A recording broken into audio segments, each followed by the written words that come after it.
I do believe that there is a divinity, the interconnected web of life. In terms of formative life experiences from an intersectional lens, the most formative for me of my identity is my lived experience with a physical disability. As an adolescent, with having two identities, Filipino and American, I had gone through a sort of identity crisis. And so having people around me that were proud of their cultural background was really wonderful.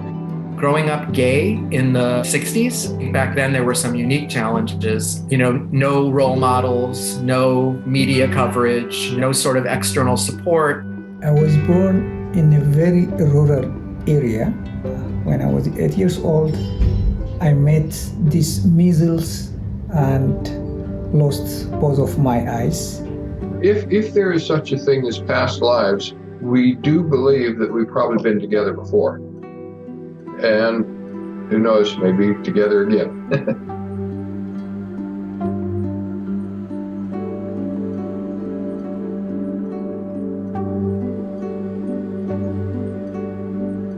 During that time, we live in extended family. I have grandmothers and fathers. We have relatives, different relatives. So much love, so much respect. A mother doesn't just throw away her kids. She gives them up for a reason. She gives them up because she wants the best for them.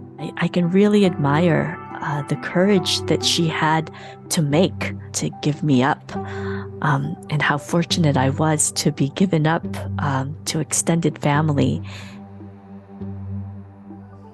I did not want to be known as just the girl with the disability. In fact, I didn't want to be known as that at all.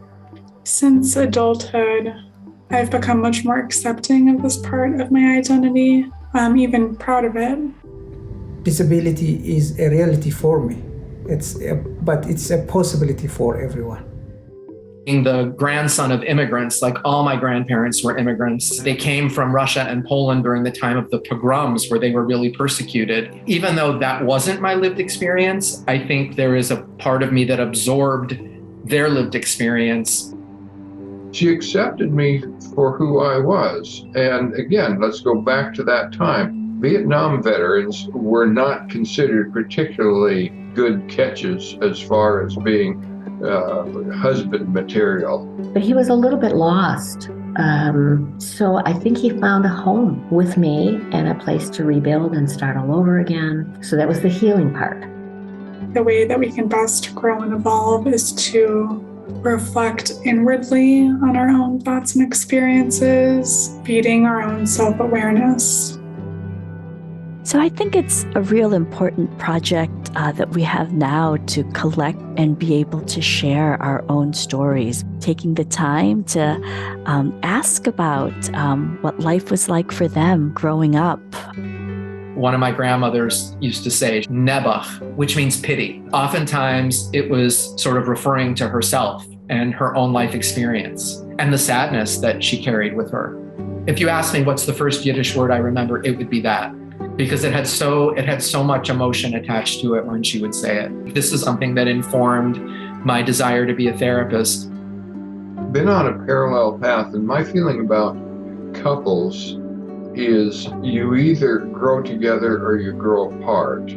I feel like people are all connected, places are connected, and it draws us in. And when I'm aware of it and in the right place, it takes me where I need to be, even if some places are where I don't want to be.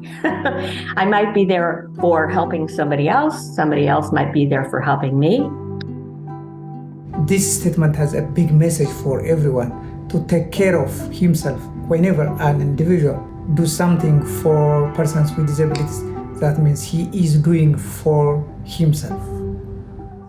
A lot of times when it seems like you're on a parallel track, it just slows the growing together part down a little bit, but you're still going in that direction. That's kind of seems to be what has happened with us.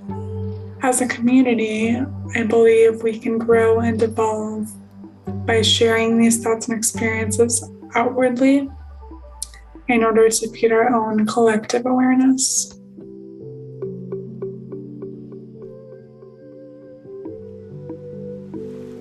You've escaped the cage.